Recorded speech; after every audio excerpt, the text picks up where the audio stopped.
ఈ సినిమాకు నువ్వు టికెట్ ఎంత పెట్టుకుని వెళ్ళు, లేదా వెళ్దాం అనుకుంటున్నావు 500, 1000, 2000 ఎంతైనా పెట్టుకుని వెళ్ళు. ఇంటర్వెల్కే నీకు రావాల్సిన కిక్ కే డబుల్ కిక్ వస్తుంది. నంబర్ 1 అల్లు అర్జున్ గారు I want to touch your feet. ఏంటి అసలు అది, ఆ పర్ఫార్మెన్స్ ఏంటి, మెంటల్ ఏంటి, పిచ్చి ఏంటి, ఇక నేను చెప్పలేను, అవుట్ ఆఫ్ వర్డ్స్ అంతే. మీరు చేసిన పుష్పగాడ్ అనే క్యారెక్టర్ గురించి నెక్స్ట్ తరాలు కూడా మాట్లాడుకుంటే, భారతదేశంలోని తెలుగు గడ్డ నుండి పుట్టిన పుష్పరాజ్ అనే క్యారెక్టర్ కాదు, బ్రాండ్ తెలుగు సినిమా ఉన్నంత కాలం ఉంటది. ఇండియన్ సినిమా గురించి ఫారినర్స్ మూవీస్ డిస్కవర్ చేసుకోవాలనుకుంటే ఈ పుష్పరాజ్ బ్రాండ్ ని ప్లే చేసిన విధానానికి మీకు ఆస్కార్ ఇచ్చిన తక్కువేనంటారు. ఎస్, ఇది నిజమే. కొంతమందికి నేను మరీ ఓవర్ ఎగ్జాజరేట్ చేసి చెప్తున్నానని మీకు అనిపించవచ్చు.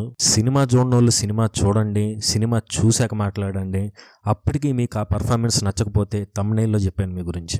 మన ఛానల్ ఫాలో అయ్యే వాళ్ళకి తెలుసు, మనం హోల్ వరల్డ్ సినిమా గురించి మాట్లాడుకుంటాం. సో అలాంటి పర్ఫార్మెన్స్ చూసి కూడా ఈ పర్ఫార్మెన్స్ నన్ను చాలా ఇంప్రెస్ చేసింది, కిక్ ఇచ్చింది. ఇంకా మిగతా విషయాలకు వచ్చేస్తే, ఈసారి అల్లు అర్జున్ గారు సుకుమార్ గారిని డామినేట్ చేశారు. సుకుమార్ గారి రైటింగ్ కన్నా కూడా అల్లు అర్జున్ గారి పర్ఫార్మెన్స్ ఇంకా కిక్ ఇస్తుంది. సినిమా స్టార్ట్ అయిన దగ్గర నుండి ఆ చైనా ఫైట్ నాకు అంత ఎక్కలేదు, బట్ ఆ తర్వాత పోలీస్ స్టేషన్ దగ్గర వచ్చే సీన్ దగ్గర నుండి ఇంటర్వెల్ దాకా ఊపు తగ్గేదే లేదు. సుకుమార్ కూడా రైటింగ్ తో మ్యాజిక్ చేశారు అంతే. యూట్యూబ్ లో చాలా మంది బచ్చాగాళ్ళు సినిమాలో స్టోరీ లేదని అంటారు. సినిమా ఫస్ట్ నుండి మీకు అర్థమైపోతుంది స్టోరీ డ్రివెన్ కాదు, క్యారెక్టర్ డ్రివెన్ మూవీ అని. సో సినిమా ఫస్ట్ నుండి క్యారెక్టర్ లెగుస్తానే ఉంటది. అఫ్ కోర్స్ ఈ సినిమా మీద KGF 2, యానిమల్, కాంతారా లాంటి సినిమాల ఇన్ఫ్లుయెన్స్ కనిపిస్తుంది. చాలా చోట్ల అది ఎతికిచ్చి పెట్టినట్లు ఉండదు. స్టోరీ పుష్పరాజ్ గాడి కథ అనే ఫ్లో లోనే వెళ్ళిపోతా ఉంటది. ఇక సెకండ్ హాఫ్ స్టార్టింగ్ లో కూడా జాతర సీక్వెన్స్ అయిపోయే వరకు సినిమా ఫ్లో ఆగదు. జాతర సీక్వెన్స్ చాలా సేపు ఉంటది, బట్ ఎక్కడా నీకు టైం తెలియదు.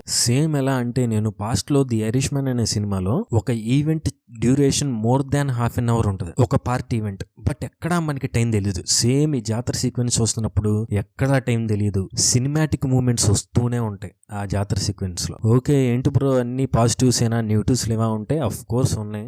లాస్ట్ 1 hour క్యారెక్టర్ డ్రివెన్ మూవీలో వచ్చే ఇష్యూస్ ఇవే. క్యారెక్టర్స్ ని కొన్ని సిచ్యువేషన్స్ లో పెట్టి ఈ సిచ్యువేషన్ లో క్యారెక్టర్ ఎలా బిహేవ్ చేస్తుంది అని చెప్పి చూస్తారు రైటర్స్. బట్ అప్పటి వరకు పుష్పరాజ్ గాడ్ అనే ఒక క్యారెక్టర్ ఒక రేంజ్ అని నువ్వు చూయించాక, ఓకే కొంచెంసేపు డౌన్ చేద్దాం అని ఏదో వీక్ రైటింగ్ లో నార్మల్ సినిమాల్లాగా పెట్టేస్తే వర్క్ అవ్వదు. ఇక్కడ అస్సలు వర్క్ అవ్వలేదు. ఇప్పటి వరకు ఒక ఫ్లో లో వెళ్ళింది, ఇప్పుడేంట్రా ఎలా అయిపోయింది అన్న ఒక ఫీలింగ్, చిన్న ఫీలింగ్ ఇచ్చింది ఆ కొంచెం సేపు. రొటీన్ ఎలిమెంట్స్ పెట్టినా పర్లా. సుకుమార్ దేనికి స్పెషలిస్ట్, రొటీన్ ఎలిమెంట్స్ ను కూడా కొత్తగా డిజైన్ చేసి సూపర్ ఎక్స్పీరియన్స్ ఇవ్వడమే. రొటీన్ గా చూపించడం ప్రాబ్లం కాదు, రొటీన్ ని రొట్టగా చూపించడమే ప్రాబ్లం. సుకుమార్ గారి రైటింగ్ స్కిల్స్ ఏంటో మనకు తెలుసు, బట్ 3 ఏళ్ల టైం ఉంది అయినా కూడా ఎంతకన్నా బెటర్ సీన్ రాయలేదా అంటే పార్ట్ 3కి లీడ్ ఇచ్చేద్దాం అని చెప్పి రొటీన్ ఎలిమెంట్స్ యాడ్ చేస్తారు. అన్ఫార్చునేట్లీ సుకుమార్ కూడా అదే చేశారు. యూట్యూబ్ లో అందరు ఇదేదో పెద్ద మైనస్ లాగా చూపిస్తారు, అదేం కాదు. జాతర సీక్వెన్స్ లో దేవతను నేను ఒకటి కోరుకున్నాను అని పుష్పరాజ్ గారి చెప్పిన డైలాగ్ లాంటి మూమెంట్స్ లాస్ట్ 1 hour లో ఉంటే సినిమా ఇంకా వేరే లెవెల్లో ఉండేదని నాకు అనిపించింది. ఆ డీటెయిల్స్ అని నెక్స్ట్ వీడియోలో, స్పాయిలర్ వీడియోలో ఇంకా చాలా మాట్లాడుకుందాం. అండ్ సినిమాలో పొలిటికల్ కరెక్ట్నెస్ ఉండాలి, సినిమాలు మనుషుల్ని చెడగొడుతున్నాయి, సినిమాలు స్మగ్లింగ్ ని, వైలెన్స్ ని గ్లోరిఫై చేస్తున్నాయి అనే వాళ్ళందరికీ రెస్ట్ ఇన్ పీస్.